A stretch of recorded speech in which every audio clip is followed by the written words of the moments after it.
sejam bem-vindos. É com muita alegria que a gente está realizando, de uma forma bastante disruptiva, diferenciada, o nosso 11º RH com Feijão.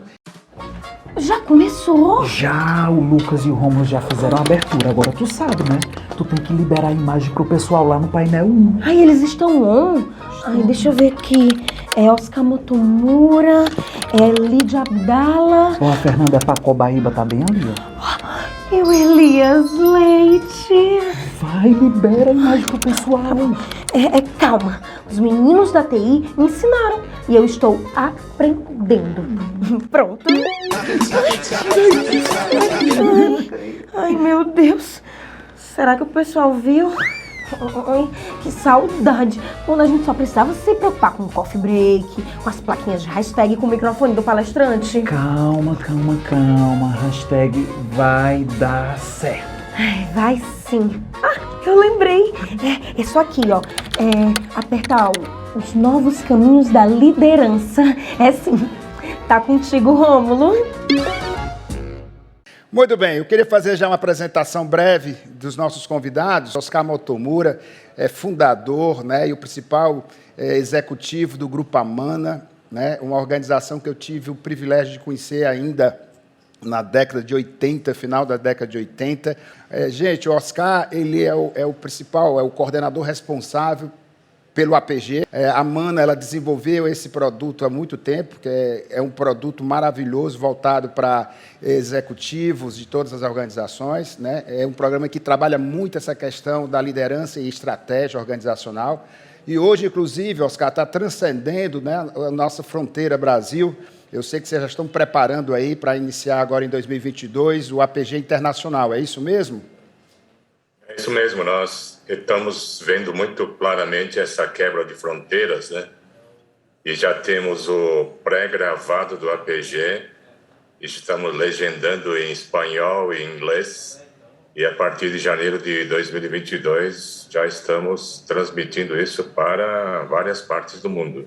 Maravilha. Então, estamos com um desafio grande. E eu vou aproveitar o doutor Elias e dizer, vai dar certo esse negócio, viu? Estamos com muita esperança. Maravilha.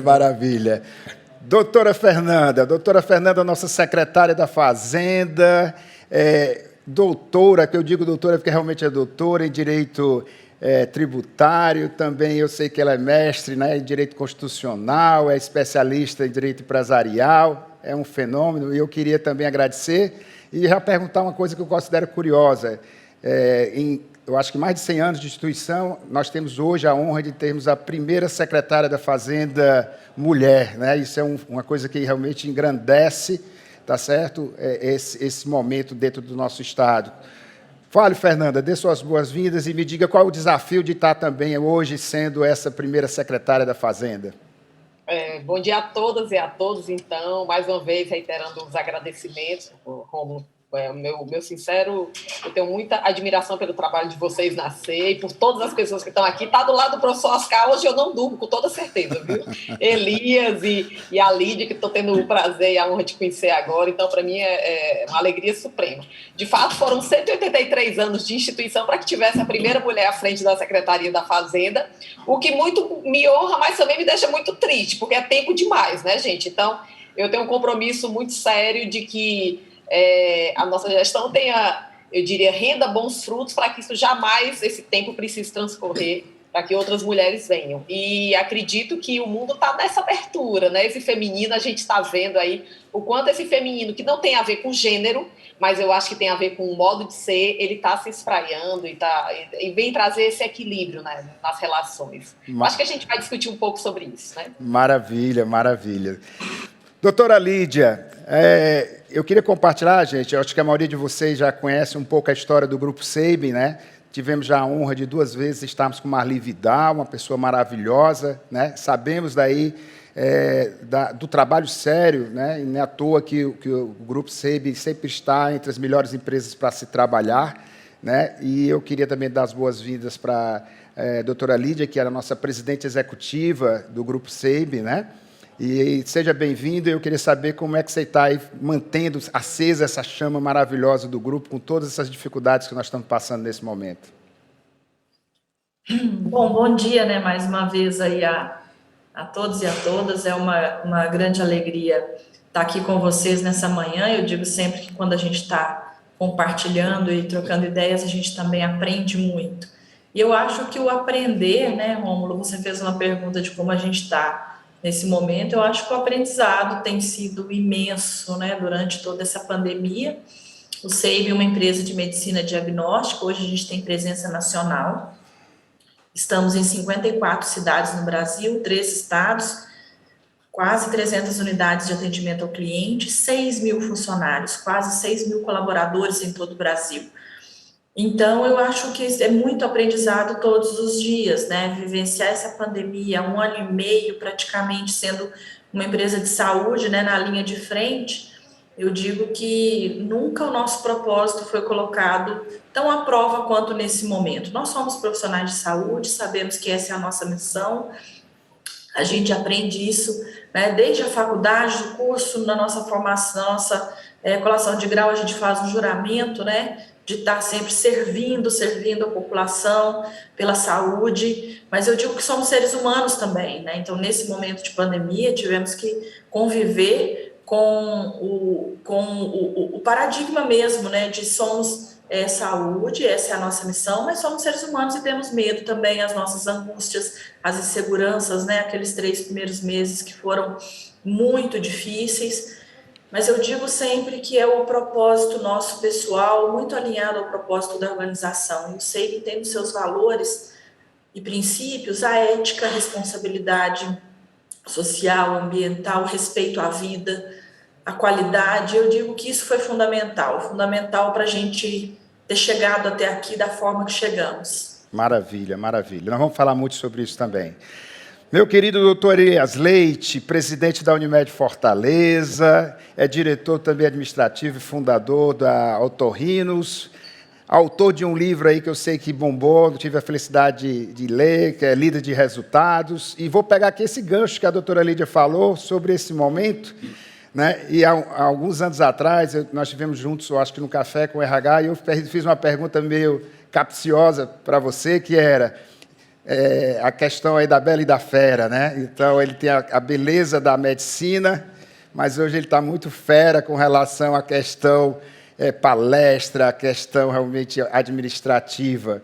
Como é que você se viu, e é uma curiosidade, num momento como esse, à frente de um dos maiores grupos de saúde do país, né, tendo que enfrentar esse momento, aí veio realmente essa sua frase que marcou muito a vida das pessoas, das organizações, que é o vai dar certo. E aí eu quero matar minha curiosidade. Nós vivenciamos nesse momento mais o doutor Elias Leite médico ou Elias Leite gestor, os dois? Como é que você viu isso daí dentro do processo? Primeiro, prazer imenso estar aqui. Eu queria até fazer um comentário. Eu sou muito desapegado a objetos, essas coisas, mas tem um que eu guardo com muito carinho, pessoal, Oscar, que é essa plaquinha aqui, ó, do APG. Essa aqui não sai daqui da minha. Eu tenho certeza que vocês têm também, viu? Isso me dá muito orgulho. Bom, então vamos lá. Tem um textozinho do Rubem Alves que ele diz assim: só cheguei aonde cheguei porque tudo aquilo que eu planejei deu errado, né? Ninguém imaginou passar por tudo isso que a gente passou. Eu tenho 46 anos e com 40 anos eu decidi parar a medicina para me dedicar à gestão. Eu percebi que eu ia conseguir impactar muito mais vidas, fazia muito mais sentido para mim. E dentro de mim tinha algo que me impulsionava, mas esses pontos eles ainda não se ligavam totalmente, né? E quando chegou agora a pandemia, a minha vida passou a fazer muito mais sentido. Está sendo o período mais desafiador, mais difícil, mais cansativo da minha vida, mas também é o período que eu olho e vejo assim, que mais a minha vida fez sentido, né? E nesse momento eu acho que o fato de eu ter a formação de médico, isso me torna um gestor bem mais humano. Então, na verdade, eu acho que não dá para separar as duas coisas. Eu uso muito um termo, e a gente está fazendo um trabalho de mudança muito forte de cultura, lá na Unimed Fortaleza, que eu chamo da cultura da cortesia com resultado. Eu entendo que resultado é fundamental, sem resultado ninguém sobrevive, mas resultado de qualquer jeito eu não quero, passando por cima dos outros eu não quero. E eu entendo que tratar bem as pessoas é bom, para a empresa, para o colaborador, para o cliente, mas principalmente para o mundo. Acho que o mundo precisa disso. E agora, nesse momento, o que mais a gente fez foi cuidar das pessoas certas nos lugares certos. Então, acho que é isso, não dá para separar. Eu acho que a gestão do ser humano aqui que tem uma formação médica, uma formação de gestor, enfim. Essa é uma gestão que eu chamo de gestão humana. Maravilha.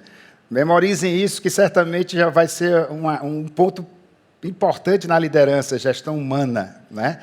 E eu quero pegar esse gancho. Oscar, eu posso dizer que sou um privilegiado, né? Eu sempre costumo dizer que Oscar e Deise, né, e toda essa equipe maravilhosa da Mana, né, desde a década de 80, me adotaram, né? A nossa empresa esse ano a ser completa 32 anos. Eu queria agradecer também, nós vamos já começar a lançar os nossos depoimentos. Eu tenho já depoimento do Elias, depoimento de Fernanda, de Oscar. E eu queria realmente dizer que uma das coisas que mais marcou na minha trajetória, né, então eu sou um APGiano de carteirinha, né, eu fiz APGs diversas vezes, desde o presencial, de 15 dias, que foi o nosso primeiro APG em 96, né, tive a oportunidade e o privilégio também de participar como facilitador em alguns APGs, num verdadeiro roadshow com o Oscar aí pelo Brasil afora. Mas uma das coisas que sempre me marcou, eu acho que o Oscar sempre foi vanguardista nessa questão da liderança cidadã, na questão da liderança transformadora, né? Não é à toa que o Oscar fora, né, não digo fora, porque faz parte do DNA da Mana, mas ele tem esse trabalho todo voltado, digamos, para esse cunho mais até social. Você é um dos idealizadores, né, do projeto Jovens, né? Você também trouxe aquela questão dos programas de um país que nós queremos, né? O Oscar sempre trouxe essa pegada. Você é um dos membros da Carta da Terra, eu sei que você teve um bom tempo aí coordenando esse projeto. E a primeira pergunta que eu queria fazer é exatamente essa. Dentro de uma realidade que nós falamos aí de liderança cidadã, de liderança transformadora, o que é que nós temos, ou que mensagem você pode passar para todos esses nossos colegas que estão aqui lhe ouvindo, lhe vendo, com relação a ultrapassar essa fronteira? Como é que nós podemos ser, dentro da nossa organização, realmente líderes cidadãos, né? Sabemos que hoje esse contexto meramente empresarial, ele não é o suficiente. Elias é prova disso quando ele fala, Fernanda também, e certamente Lídia também. Então, que dicas você daria para a gente, para que nós possamos, principalmente os colegas de RH, sensibilizar mais, internalizar mais essa nova liderança nesse atual cenário? Eu gosto muito dessa expressão da liderança que transforma, né? E a pergunta sempre é: transforma o quê? Transforma nossa cabeça, nossa forma de pensar, nossa forma de enxergar o mundo. E também enxergar nossas organizações, enxergar o nosso trabalho, né? Até que ponto o trabalho que eu desenvolvo em determinada organização, seja na área pública ou privada, ela está contribuindo para algo que transcende a pessoa, né? Transcende a si. É aí que a coisa vai longe, porque não há limites em relação a isso, porque eu posso desenvolver um trabalho numa organização que está contribuindo para a evolução da organização. A evolução da organização é para quê? Para que a gente possa servir melhor as pessoas, servir melhor os nossos clientes só. É aí que a gente começa a ver que não é só isso também, porque seria uma coisa fragmentada me colocar à disposição de servir somente quem é cliente. E recentemente, no ano passado, eu fui convidado para representar o Brasil no grande evento do Philip Kotler, que é o papa do marketing. Ele fez um evento que alcançou 1 milhão de pessoas, em mais de 100 países, com mais de 100 palestrantes e tal. Eu representei o Brasil. E aí eu disse: o que aconteceria se a gente mudasse o conceito de mercado? A gente sempre fala meu mercado, nosso segmento, etc. Mas e se a gente mudasse completamente o conceito e pensasse nas necessidades que as pessoas têm? Onde? No nosso país. Então, quais são as necessidades dos vários Brasis que nós temos aqui neste país? Agora, esse é o mercado, porque eu tenho que, de alguma forma, atender a essas necessidades. E só que a grande maioria das organizações pensa fragmentadamente, fala: esse é o meu mercado, meu nicho, etc. Mas quando a gente começa a pensar que o Brasil está sempre entre as 10 maiores economias do mundo, caiu no ano passado, né? mas em IDH, Índice de Desenvolvimento e Desigualdade, nós somos o 100º do mundo. Tem algum paradoxo aqui, tem alguma coisa estranha. E já ouvimos no passado até ministros dizerem: nosso negócio é aumentar o bolo, o PIB. Depois a gente pensa em como é que a gente divide. Agora, veja como que esse tipo de cabeça é limitante. E quando a gente fala de transformação, é pegar essas coisas estranhas que as pessoas pensam, até grandes líderes, e dar uma virada nisso e fazer todo mundo pensar que nós estamos num mundo globalizado e que nós precisamos pensar no bem comum, transcender todo tipo de egoísmo, e aí a gente começar a pensar no bem comum, que hoje inclui não só os seres humanos, mas todos os seres vivos do planeta. E a própria pandemia está mostrando que esse negócio de dizer meu país, eu vacinei todo mundo do meu país, não vai dar. Nós temos que pensar no mundo todo, né? E aí são as grandes lições que as crises nos mostram, e a pandemia está mostrando isso, e nós precisamos sim pensar muito em como é que a gente faz diferença através do que a gente faz, do trabalho, na organização em que eu estou, na instituição que eu comando, para ajudar a fazer com que esse bem comum seja alcançado com cada vez mais eficácia. E a premissa aqui é como é que eu posso pensar na minha empresa de sucesso num contexto maior que está desabando. Não faz sentido. Então, se a gente for pensar por aí, é a nossa forma de pensar que precisa ser transformada, e essa é a parte mais difícil. Puxar conhecimento, passar conhecimento é fácil. Aliás, nem precisa, porque as pessoas vão buscar o conhecimento que está à nossa disposição na ponta do dedo. Autodesenvolvimento, tudo isso. Agora, o que é difícil, muitas vezes? As pessoas se autotransformarem. É um processo mais difícil.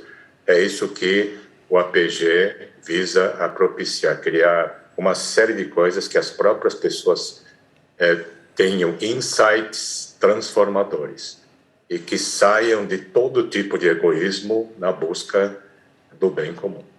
Então, acho que num certo sentido, é pura lógica, né? Num certo sentido. Só que essa transformação interna não é algo fácil.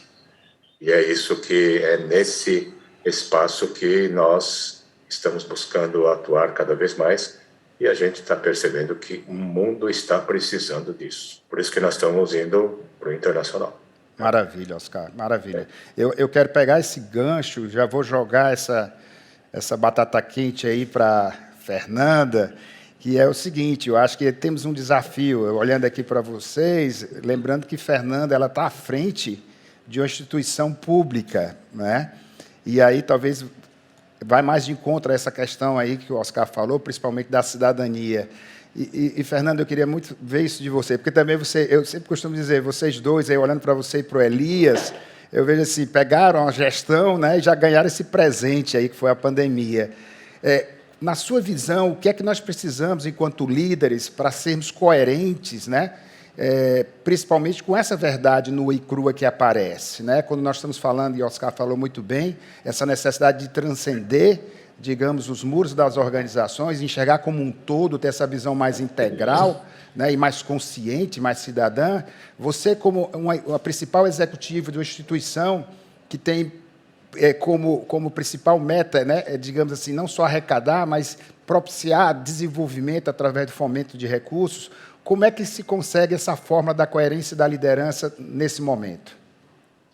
Eu iniciaria dizendo que, assim, eu vejo que o desafio na liderança pública é um desafio ainda mais desafiador, porque, veja, Elias e Lídia, o próprio Oscar, quando vão selecionar os colaboradores, né, que irão trabalhar nas empresas, nas instituições, eles têm um processo de seleção que, a priori, já identifica as pessoas que estariam alinhadas com os valores das instituições.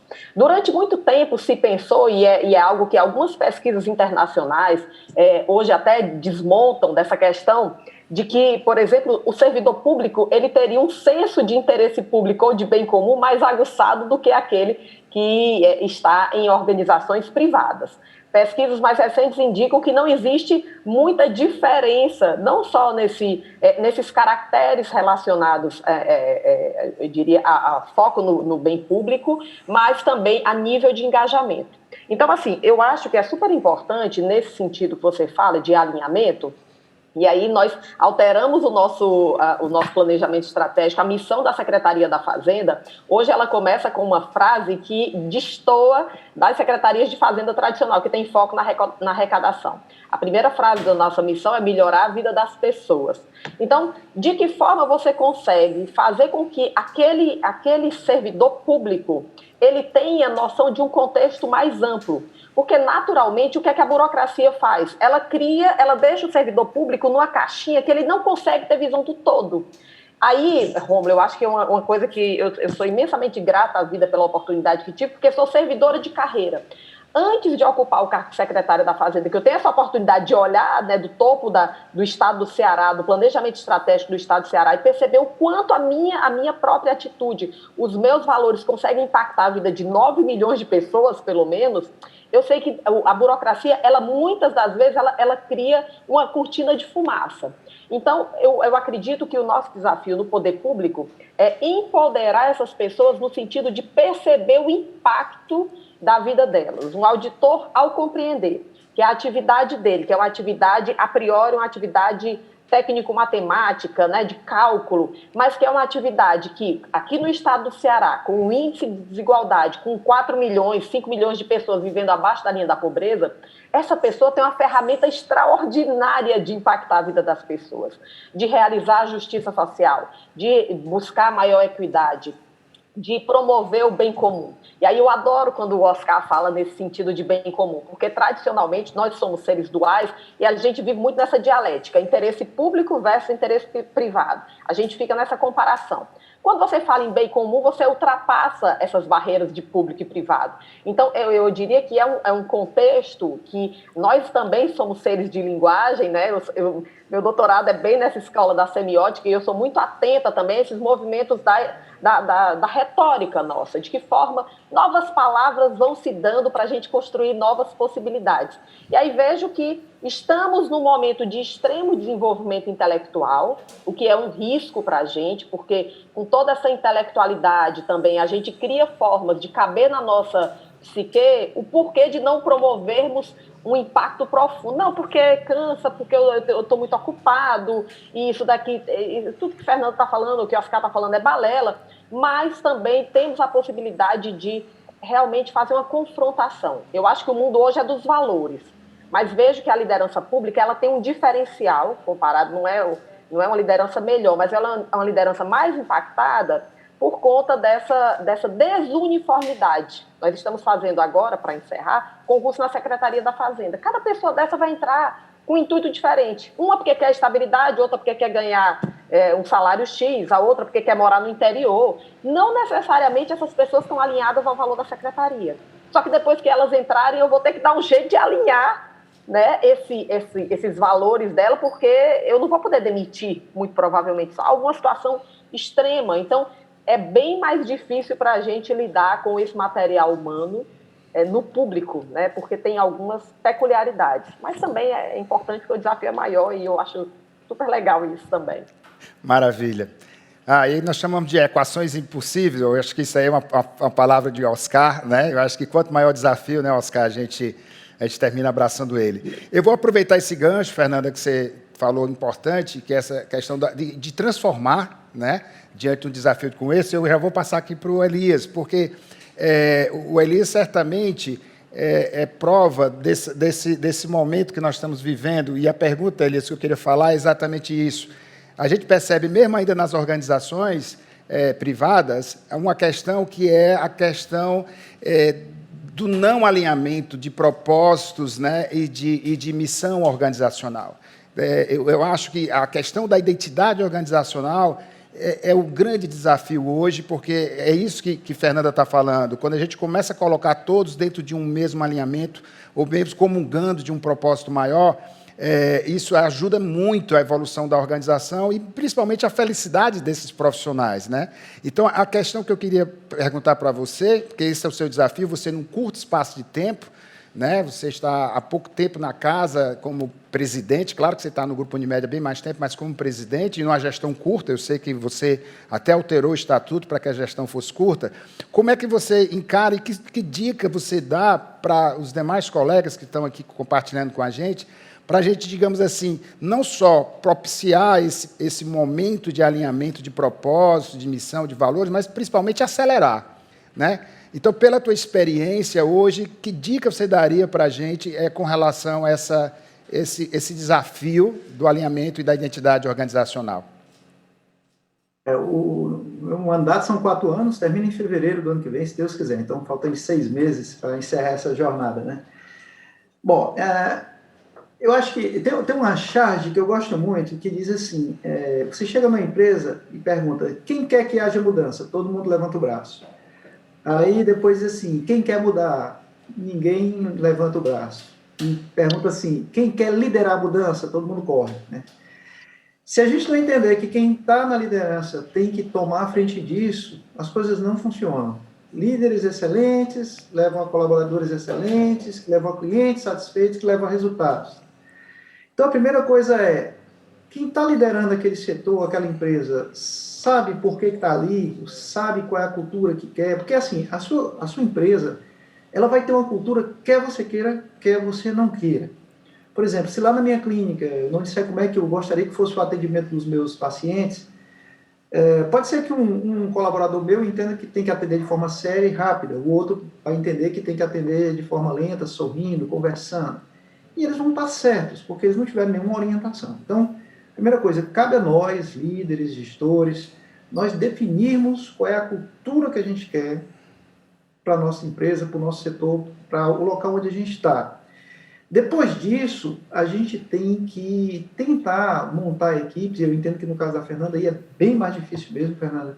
Me lembrei até de um livro que com certeza você leu, que o Oscar deu para a gente, que é Este Barco Também é Seu, esse livro é um livro que eu já li umas 2 ou 3 vezes, do comandante de um navio que não podia demitir, né, e mudou o navio.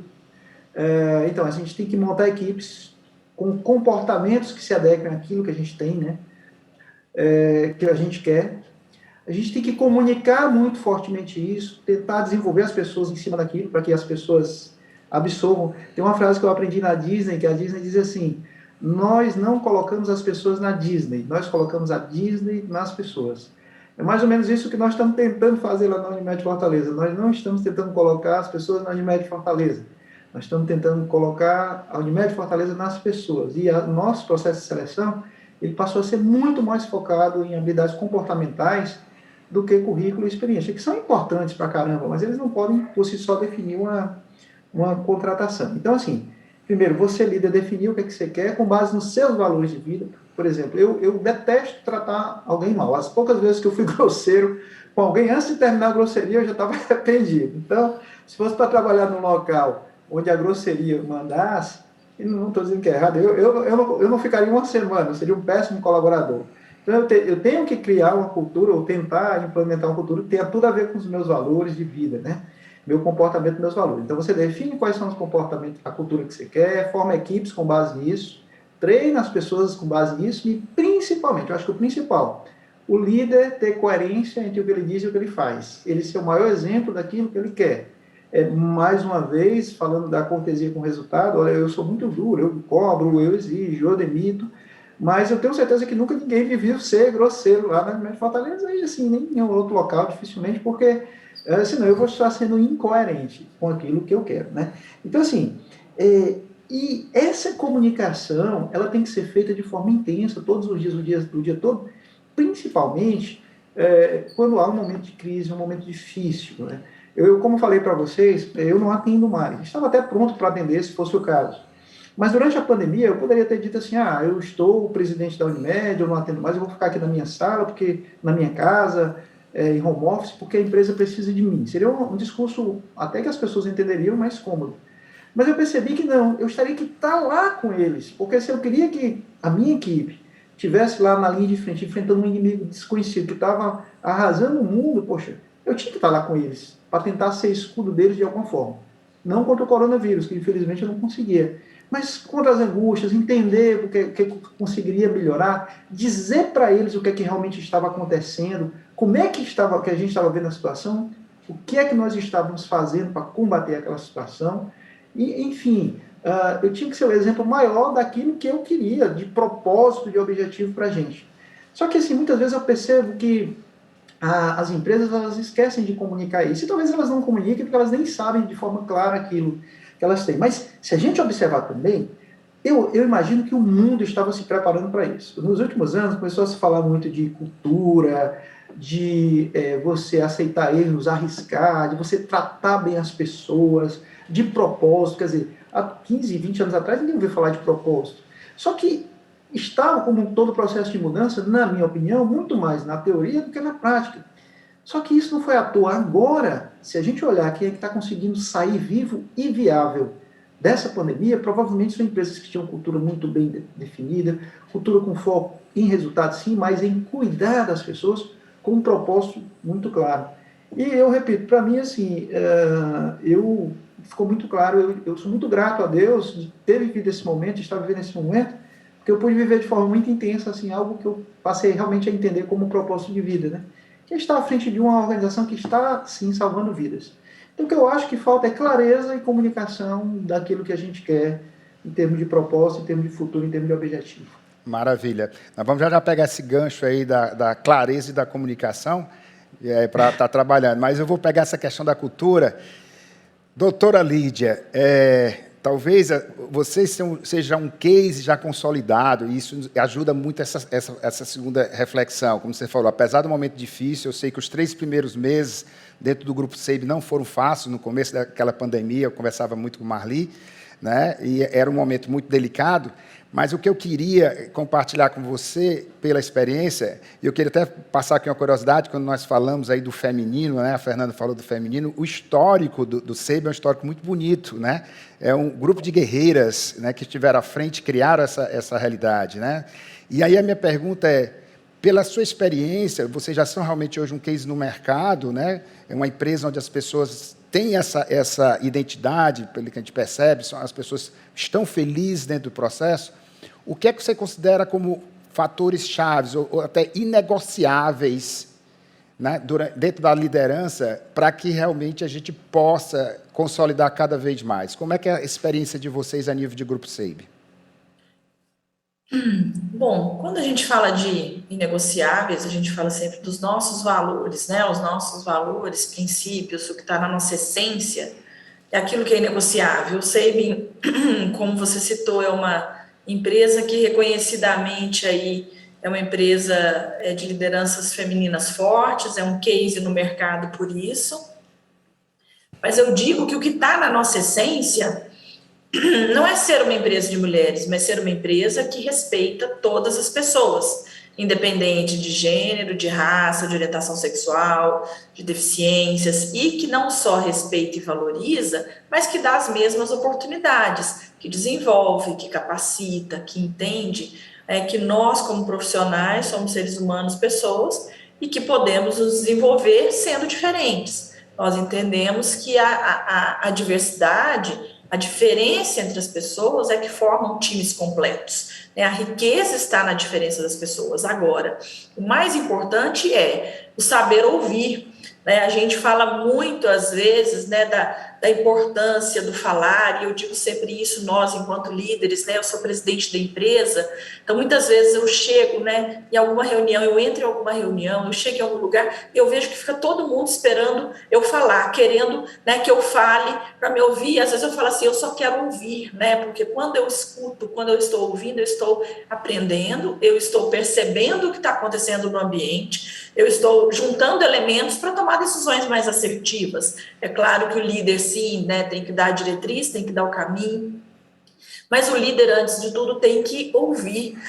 E isso eu falo muito aqui para a minha equipe e para os nossos líderes. Agora, o ouvir genuíno, com empatia, com verdade, e, sobretudo, ouvir, muitas vezes, aquilo que as pessoas nos seus medos, nas suas inseguranças, tem receio de falar. Eu não posso falar isso para o meu líder, eu não posso falar isso para a empresa, porque eu posso estar perdendo alguma oportunidade, porque eu posso ser avaliado de uma maneira ruim. Então, é isso que a gente trabalha muito na liderança, a capacidade de ouvir.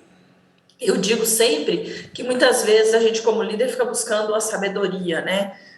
Como ser um líder mais sábio. E eu digo assim, gosto muito de ler filosofia. Pitágoras é um filósofo, matemático, todos nós conhecemos Pitágoras pelo Teorema de Pitágoras, mas Pitágoras é um filósofo que 500 anos antes de Cristo falou, né? O começo da sabedoria é o silêncio, né? E eu digo muito isso, que o líder ele tem que ouvir, ele tem que estar percebendo o que está acontecendo no ambiente, porque dessa forma ele vai conseguir ser mais assertivo nas decisões e ser mais humano, porque muitas vezes humanos todos nós somos, né? Agora nós temos que estar todos os dias trabalhando as nossas habilidades, a forma como a gente toma a decisão, porque isso é o que tem um impacto direto na equipe. Muitas vezes as empresas ficam procurando, né? Muitas vezes as pessoas vêm fazer benchmark com a gente, pedem para ouvir, né, o nosso modelo de gestão. E é claro, temos metodologias, né? Modelo de gestão nosso que começa desde o atrair, do processo seletivo, toda a questão de desenvolvimento, capacitação de pessoas, modelos de reconhecimento, né, celebração. Somos uma empresa que celebra muito, porque as conquistas e tudo tem que ser muito celebrado, né, a gratidão. Mas antes de tudo, a gente trabalha muito hoje com a nossa liderança, com as nossas pessoas. Nós temos uma empresa hoje que tem 500, eu disse para vocês no começo, 6 mil funcionários, quase 500 líderes. Então, nós, muitas vezes, não conseguimos chegar na ponta, mas essa liderança, esses 500 líderes nossos, eles são os responsáveis por garantir a disseminação da nossa cultura organizacional.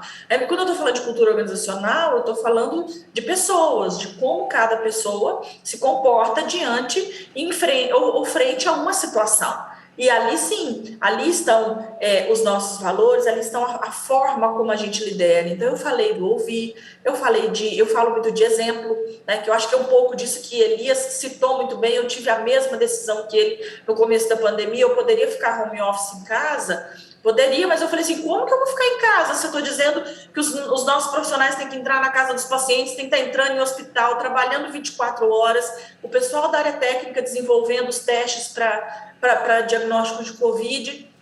Naquele momento, nós fizemos, claro, todo o mapeamento da empresa, gestão de risco, né, rodízio entre as equipes para poder deixar os prédios mais vazios, né, garantir o distanciamento.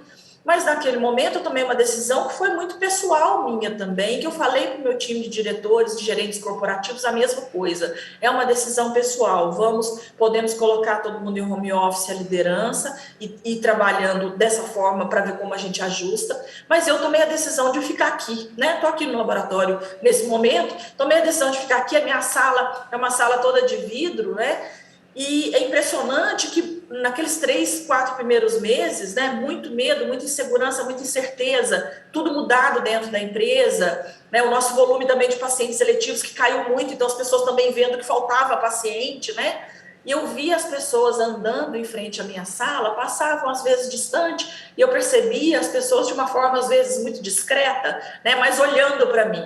Eles buscavam, né, em mim, eu percebia ver o que estava se passando, né, comigo, né, na minha feição, o que eu estava, né, muitas vezes a forma de eu gesticular, de eu falar, eu percebia nitidamente que as pessoas queriam me ver e queriam saber o que está acontecendo, né, para ter essa segurança. Então, eu digo que nunca a verdade, a comunicação transparente, que Elias também falou, é uma comunicação muito transparente, muito verdadeira, né? Eu digo que quando a gente fala a verdade, mesmo que seja difícil, mesmo que depois a gente tenha que reconstruir caminhos ou trabalhar com as pessoas, sempre quando a gente fala a verdade, fica mais fácil lá na frente. Agora, falar a verdade com amor, né? Com empatia, com cuidado, com acolhimento, né? Porque muitas vezes também a gente usa isso de falar a verdade, de ser sincero, como uma forma também, né, de atacar ou de dizer alguma coisa de uma forma que seja mais grosseira com o outro, né? E eu digo que o que a gente tem visto, sobretudo depois dessa pandemia, e que é o que a gente já sabia antes, as pessoas precisam de acolhimento.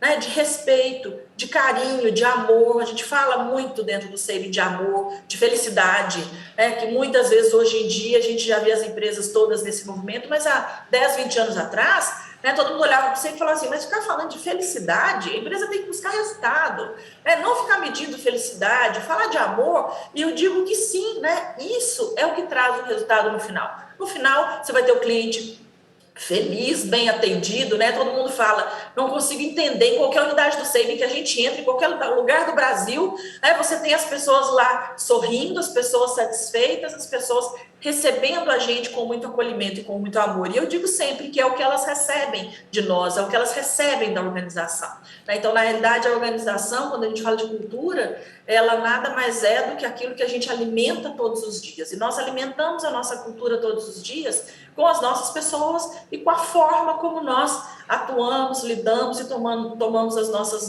decisões no dia a dia. Maravilha.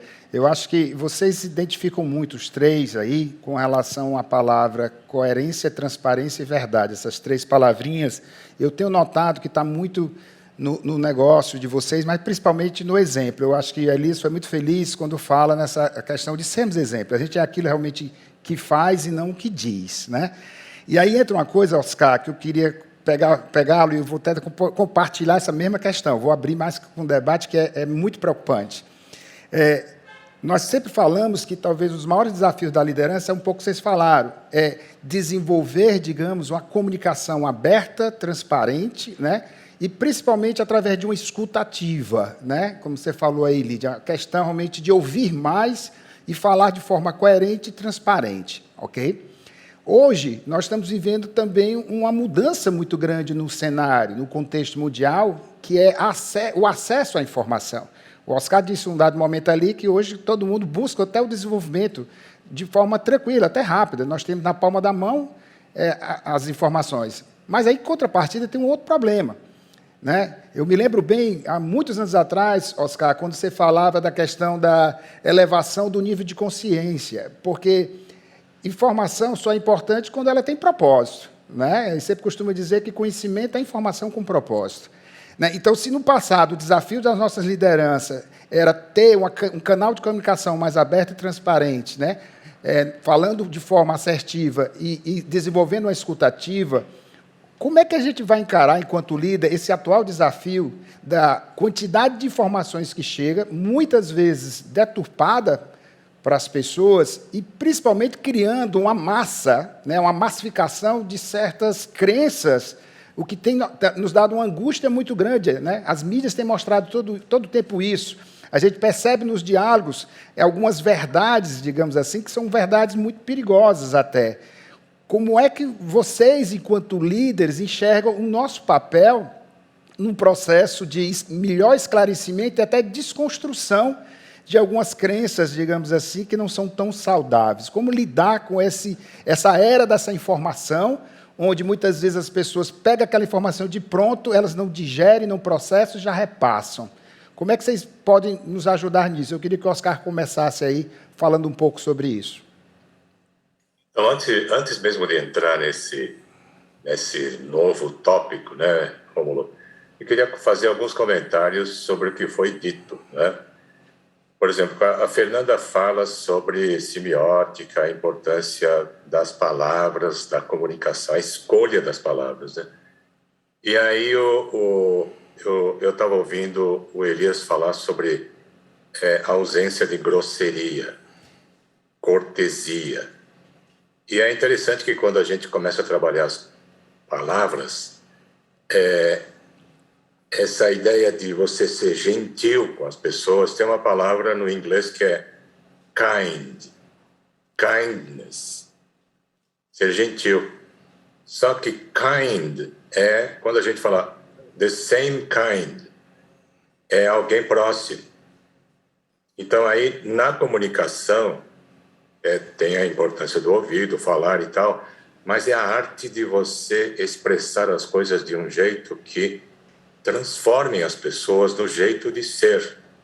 Um exemplo é assim, você atender as pessoas, os clientes, mesmo os internos, como se fosse alguém muito próximo. é você atender aquela senhora como se fosse a sua mãe. Agora, se na comunicação nós somos até meio poéticos, né? E você vai para essas sutilezas, cai a ficha muito rápido. Senão fica um discurso que tem gente que fala assim, tá. Eu tenho visto muito nas organizações, o pessoal fala, aí todo mundo fala tá, e vai fazer as coisas do mesmo jeito. Agora, quando chega numa sutileza, num detalhe de que a gente deveria atender as pessoas de forma gentil, como a gente lidaria com alguém muito próximo, alguém que a gente ama, já mudou o jeito de comunicar. Então, esse é um ponto, uma sutileza que eu colocaria. E a outra coisa que é sinal dos tempos, né? Então, nós temos esse programa que estamos rodando a cada 15 dias. E uma notícia interessante, Rômulo, nós estamos voltando com o presencial este mês. No final do mês, nós vamos estar voltando com presencial, de 5 dias. Esse programa que tanto Elias como a Fernanda fizeram, né? Então, mas aí que a gente está mudando. Vai ser igual a que era há 2 anos atrás? Não mais. Porque aconteceu tanta coisa nesse ano de 2020, né? Aprendemos tanta coisa, tantas sutilezas, que a gente já está transformando. Na verdade, o próprio APG virtual, que nós lançamos no início de 2020, numa transformação muito rápida, muda a cada 15 dias. Cada 15 dias tem um assunto novo. E na medida que a gente tem momentos em que as pessoas conversam e fazem perguntas, isso nos estimula a criar coisas novas, inclusive. Aí que, mesmo essa questão do propósito, né, que se colocou há pouco, né, a Lídia estava falando há 20 anos atrás, nem se falava sobre isso e tal, mas hoje também a questão do propósito está mudando. Agora, a gente acha que é uma coisa que agora nós estamos com isso claro e tal, mas está mudando de novo, né? E aí que nós não estamos mais trabalhando com o propósito, dizendo agora as pessoas têm que se alinhar. Aí eu estou lembrando algo que a Fernanda acabou de falar agora, né? Tem gente na nossa instituição, e não é só na área pública, tem na área privada também, em qualquer organização, tem gente dizendo, puxa vida, eu acho que queria estar morando na praia. E eu estou em Brasília ou em São Paulo, que não tem praia, né? Vocês aí no Ceará são privilegiados, né? Agora, as pessoas têm objetivos de vida. E eu estou estimulando as pessoas a pensarem qual é a próxima carreira de vocês. E aí faço para vocês todos, né? E todas. Vocês vão continuar nessa mesma carreira durante os próximos 30, 40 anos, né? Imaginando que vocês vão viver 100 anos. E aí que quando a gente para pensar, fala, não, eu tenho outro sonho. Eu sou músico, sabe? Mas eu tive que fazer medicina porque meu pai pediu. Né? Não é o caso do Elias, né, Elias? Mas eu quero ir para a música, porque é a minha vocação e tal. Em resumo, o que eu estou dizendo é que as pessoas têm seus propósitos. E quanto mais o mundo vai evoluindo, as pessoas vão evoluindo, as pessoas começam a pensar mais profundamente sobre essas questões. Então, não é mais assim, eu quero agora que todo mundo fique alinhado ao meu propósito. Não, não é mais isso que nós estamos conversando. Nós estamos falando sobre como é que a gente pega um grupo diverso. Vocês estão ouvindo falar de diversidade o tempo todo, né? Cada pessoa tem um jeito de ver a própria vida e nós vamos ter que conversar de um jeito que nunca conversamos antes. É outra dimensão, é outro nível de consciência. Então, a percepção dessas mudanças que estão acontecendo, que é difícil, mesmo líderes, conseguir perceber o que está acontecendo nessas sutilezas todas, né? Que vão fazer, inclusive, coisas que eu acho que faço muito bem, evoluir. E às vezes eu tenho que mudar. Por exemplo, esse negócio do propósito, ele está mudando. E tem pouca gente percebendo o que está acontecendo.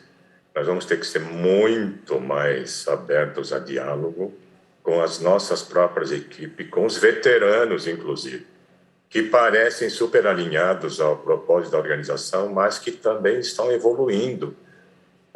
em relação àquilo que querem da vida. Então, esse é um detalhe extremamente importante, né? A Lídia falou também sobre essa ideia de ouvir mais e tal. E o silêncio, né, é uma coisa que é estudada hoje. É uma coisa interessantíssima. E é a ideia de, no silêncio, é que a gente consegue uma integração total com a vida. Não é no falando, mesmo no diálogo, né? Uma vez eu vi um programa em Stanford sobre criatividade. A coisa que a gente mais tem que fazer é acalmar a mente. Porque essa tagarelice mental, né? O tempo todo nós também tá tagarelando. Não tem espaço para intuição, não tem espaço para criação de coisas inéditas. Então, esse cultivar o silêncio, tem gente desconfortável, inclusive durante a pandemia, ficar em casa é um sofrimento, porque você queria estar conversando, né? E, no entanto, já muito antes a gente vê gente que fica muito bem sozinha, tem gente que não fica bem sozinha. Então, é estar consigo mesmo, em silêncio. Parece estranho, né? Estar comigo em silêncio. Não deixar a mente ficar tagarelando um monte de coisa que eu não tenho sossego, né? E, de repente, se eu consigo isso que a gente chama no APG, né, Fernanda e Elias, V0, essa serenidade interna, de repente é impressionante como eu estou tendo ideias que nunca tive antes. Então, tem alguma coisa que é como se a gente integrasse nesse silêncio em relação à vida e a gente tivesse essas ideias inéditas que, num mundo de transformação, nós precisamos ter o tempo todo. Então, aí são essas sutilezas todas e quando a gente fala de liderança transformativa, é conseguir passar toda essa capacidade de perceber essas sutilezas para todo mundo. Agora, essa ideia dos resultados, né, Elias? Acho que todos nós estamos muito focados a isso, né? Uma vez eu estava conversando com Newton Bonder, o rabino. Eu achei muito interessante porque ele fala de um rabino veteranão que está vendo um equilibrista na rua. Aí chega um jovem rabino e fala, nossa, mas o que o senhor está vendo nesse negócio tão terreno? Fala, olha, tem coisas muito interessantes para aprender, olha só. Se esse equilibrista na corda bamba, ele não prestar atenção a certas coisas, está absolutamente presente naquilo que está fazendo e ele tem que se preocupar muito com o próximo passo. Mas não pode ser só isso, porque se ele se preocupar só com o próximo passo, ele não chega do outro lado. Ele tem que ter um referencial que é o mastro que ele tem que alcançar do outro lado. Agora, a história é longa, né? Mas eu vou só pegar um pedacinho que ele diz. Agora, tem equilibrista que está pensando no próximo passo, mas está tentando olhar o chapéu que está lá e está querendo ver se estão botando dinheirinho. Ele vai se distrair e vai cair. Então, ao falar em resultado, se eu fico só olhando o chapéu, resultado, eu me desligo do propósito maior. É aí que eu caio.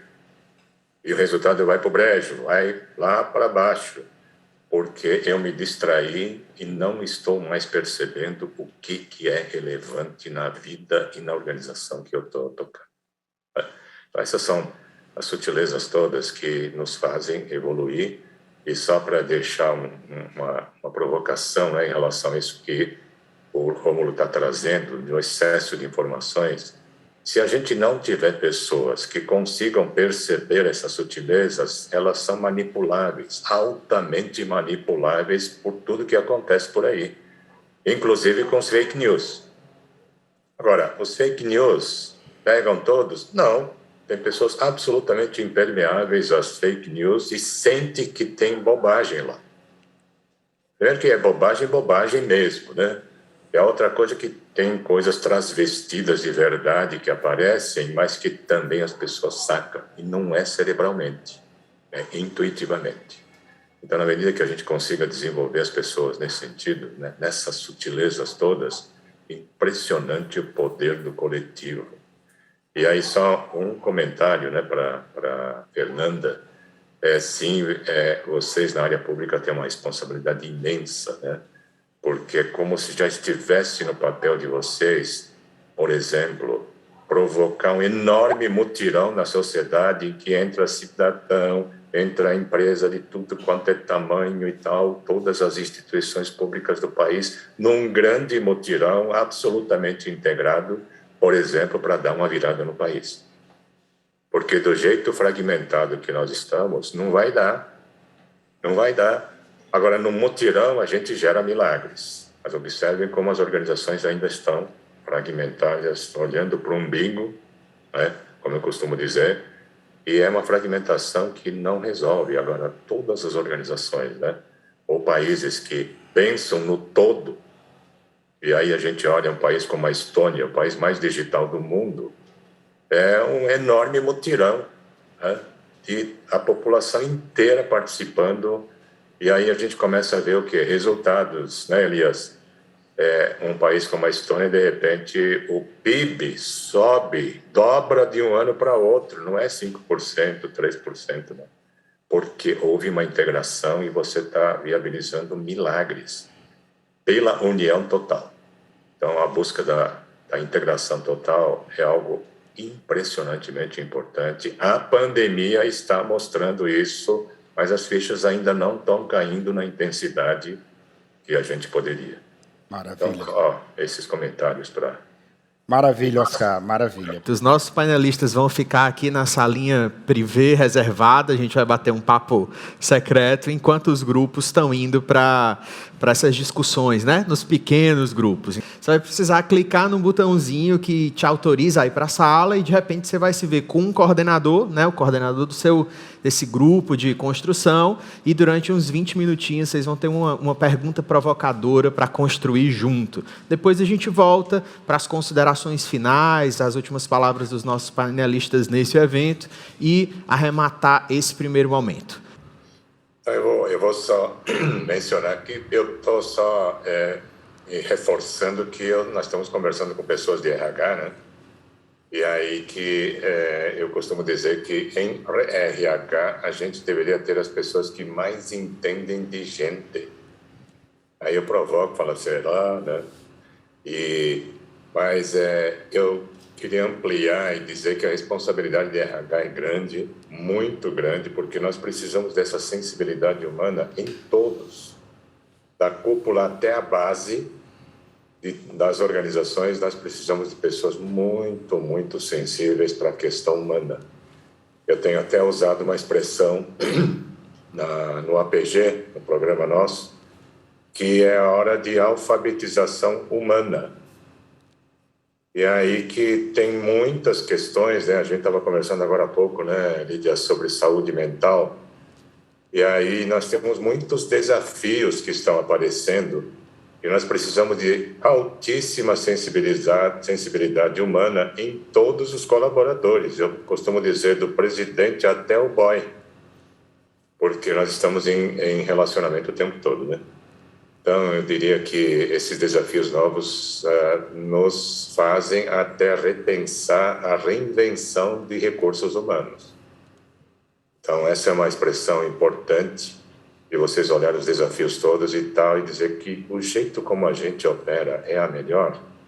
E usando um pouco a pandemia, eu diria que nós estamos muito, muito conscientes a essa altura. Esse outro tema que nós temos trabalhado profundamente no APG é que nós temos muitos sistemas doentes ao nosso redor.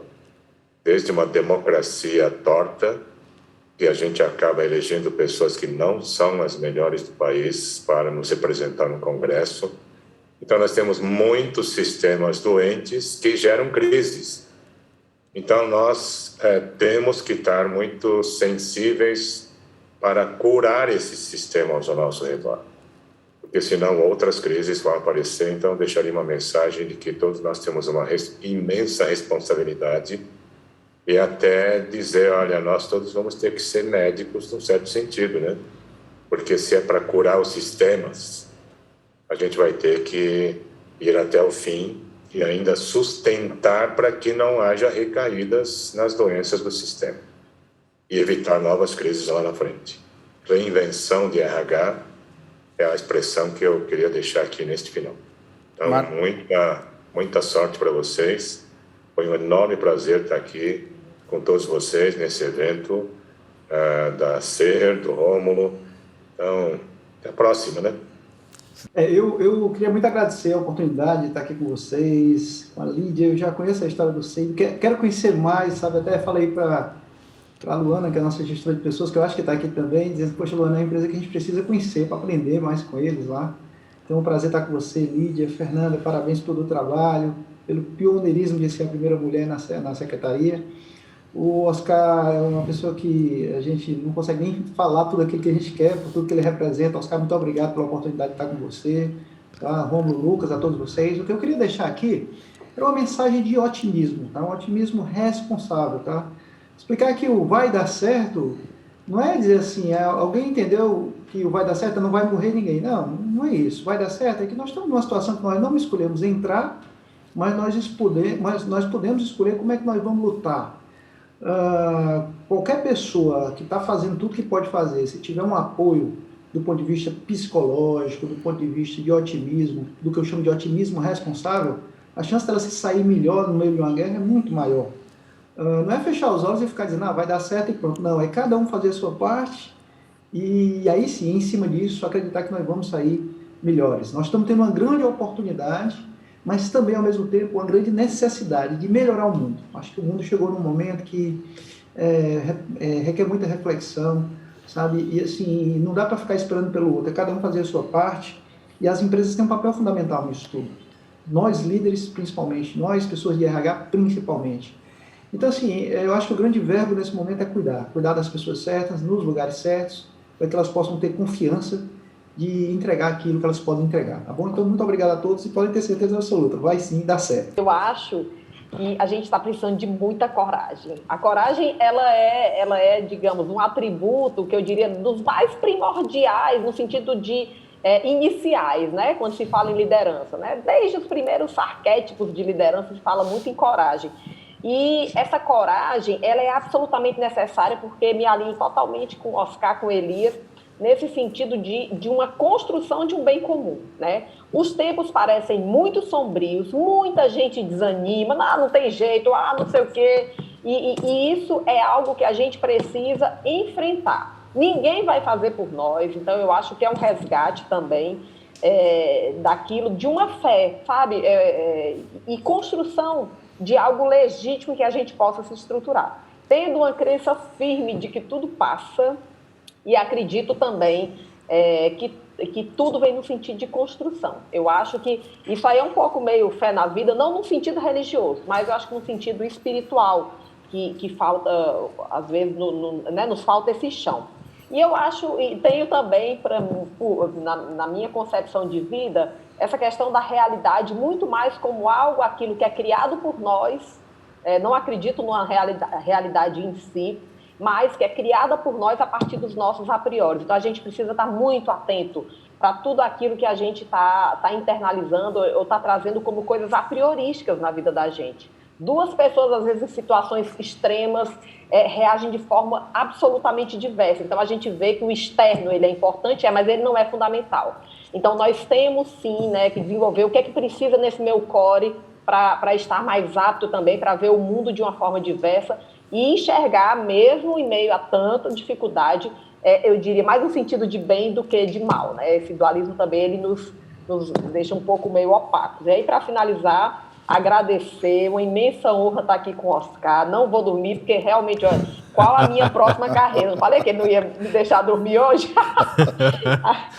De lascar, tô doida para voltar de novo para o Amanda presencial, porque realmente é muito bom estar com ele, com o Dave, toda a equipe extraordinária. O Elias, que é um cara que eu vejo assim, parece ter até intimidade, viu? Nunca vi, mas acompanhava todos os dias o vídeo dele, né, pelo Instagram, então eu sou seguidora dele também.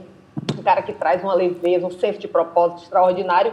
E Lídia, né, gente, uma mulher extraordinária. Achei muito bacana o modelo de liderança aqui que ela traz, enfim, é uma perspectiva que eu preciso desenvolver, né? Eu não sou muito das emoções, assim, mais delicadeza, eu sou uma pessoa é diferente nesse sentido, mas finalizando, agradecendo aí a Rômulo, Lucas, né, pela parceria de sempre. Vocês fazem parte desse core, desse projeto de mudança de cultura da Cefaz que nós iniciamos no sentido hard, né, tendo parceiros aí, a MANA, a C. Então, nós precisamos demais desse olhar de vocês, e vocês têm nos ajudado nesse processo, que eu sei que é uma semente, mas que vai construir uma árvore linda, viu? Vai nascer uma árvore linda. Então, muito obrigada, viu, gente, pela oportunidade.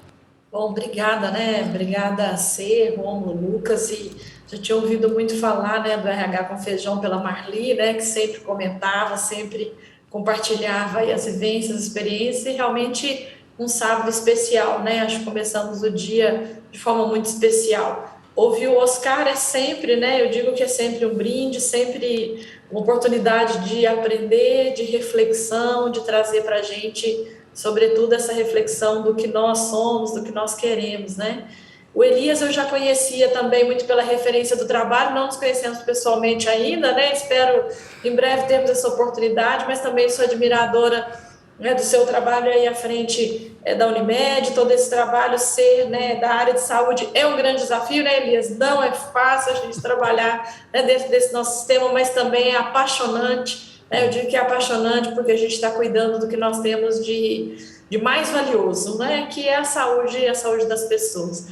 E conhecer a Fernanda também foi um presente muito especial. Adoro conhecer líderes, sobretudo líderes mulheres. Quando você falou estar à frente de uma instituição, né, de mais de 130 anos só lideradas por homens, né? Não conseguimos imaginar o que é isso, mas essa é a grande realidade, né, do Brasil e do mundo. Então, sabemos aí que as mulheres ainda têm um longo caminho a percorrer, mas cada dia mais estamos presentes aí, né, em todas as áreas, e não só a iniciativa privada, mas principalmente serviço público, que precisa também tanto, né, dessa complementaridade de visões, de experiências, de vivências, né? Então, eu te desejo muito sucesso, viu, Fernanda? Imagino o tamanho do seu desafio, mas tenho certeza que você vai ter muito sucesso. E o que eu deixo aqui de mensagem, o nosso público aqui é muito de RH, mas eu sei que tem muitos líderes, né? E eu acho que, antes de tudo, uma mensagem para todos nós como pessoas, né? Quando a gente fala da importância da liderança humanizada. O que nós temos aí pela frente, né? Não olhando para trás, mas para frente, são tempos ainda de muitos desafios, né? Um país, né, com um nível de intolerância tão grande que estamos vivendo em tantos ambientes, né? Uma pandemia que ainda se arrasta, né, e que mesmo com todo o avanço da vacinação ainda teremos tempos difíceis pela frente, toda a recessão econômica, o que vem, né, de aumento da desigualdade social, que ainda vem como consequência desse 1 ano e meio que nós estamos vivendo de pandemia, mas que a gente não olhe para tudo que é difícil, mas olhe para os caminhos que nós, como líderes, as nossas organizações, as nossas instituições, as nossas famílias, sociedade, podemos fazer para ajudar o país a sair dessa, né? E sim, o Brasil é muito resiliente, o povo brasileiro é muito resiliente. Aí eu acho que a resiliência, não no sentido do absorver e do se conformar, mas a resiliência no sentido de encontrar novos caminhos, de ter esperança, de ter fé, né, de ter otimismo.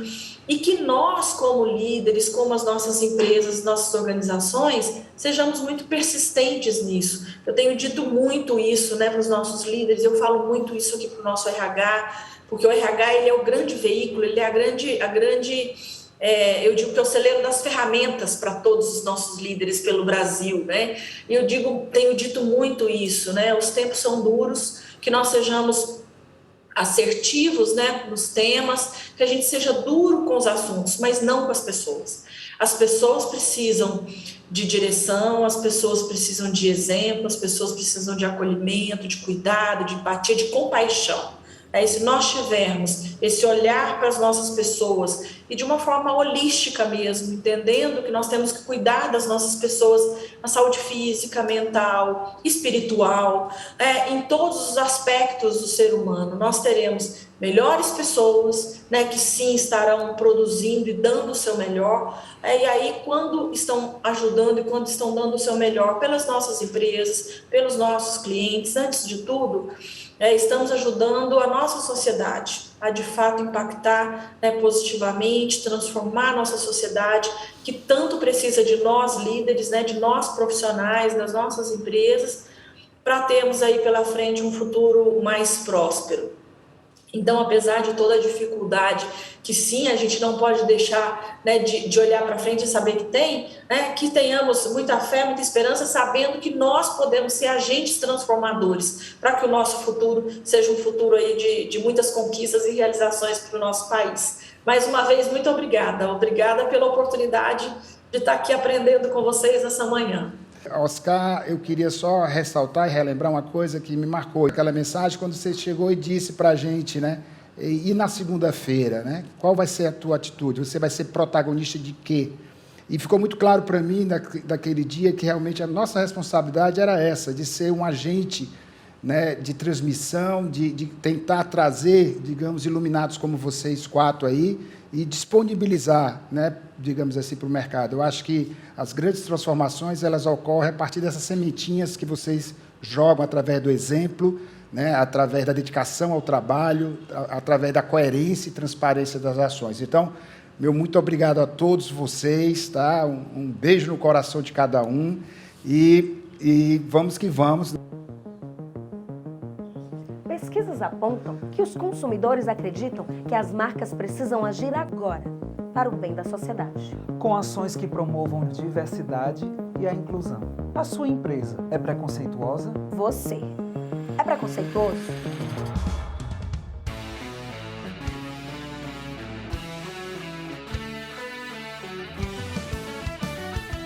Eu não sou preconceituoso.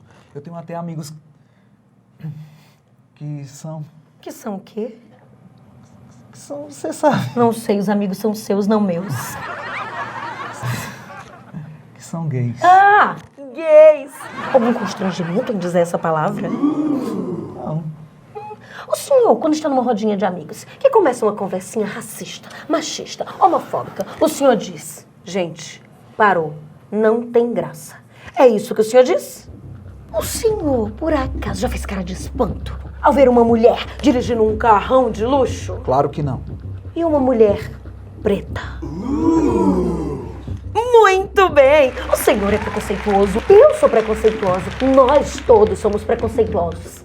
E é preciso muita coragem para admitir que precisamos aprender. Já pensou se só existisse um ritmo? Se alguém definisse o que eu posso ou não posso fazer por causa da minha raça, do meu gênero, da minha condição, da minha religião. Faça como eu faço.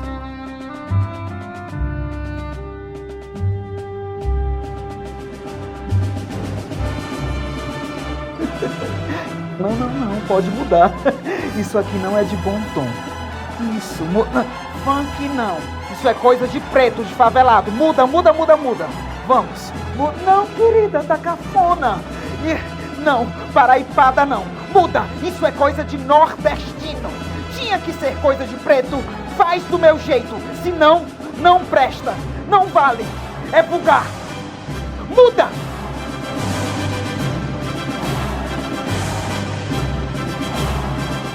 Eu não aceito. Tem gente que faz isso e nem percebe. Afinal, é difícil sentir uma dor que não dói em você? Agora, prenda a respiração.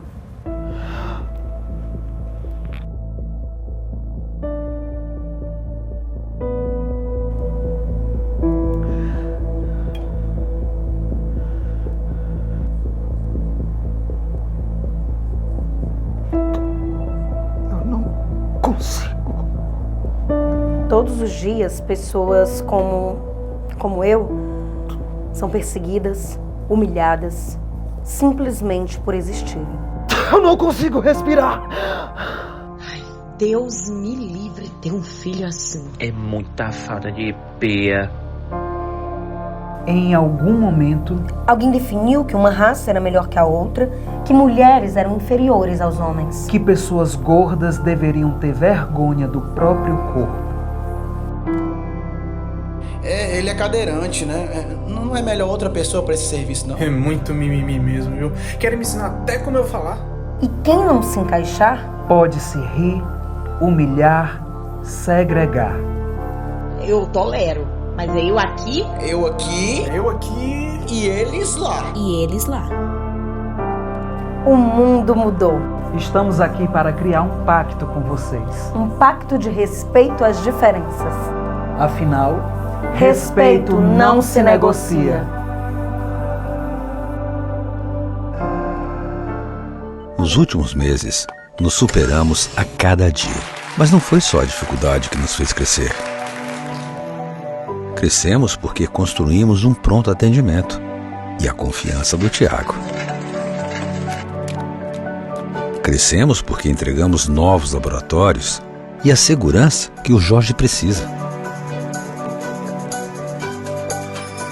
Com as novas clínicas e o novo espaço Saúde Unimed, demos um salto no cuidado da saúde integral e incentivamos muita gente a fazer o mesmo, né, Elisa?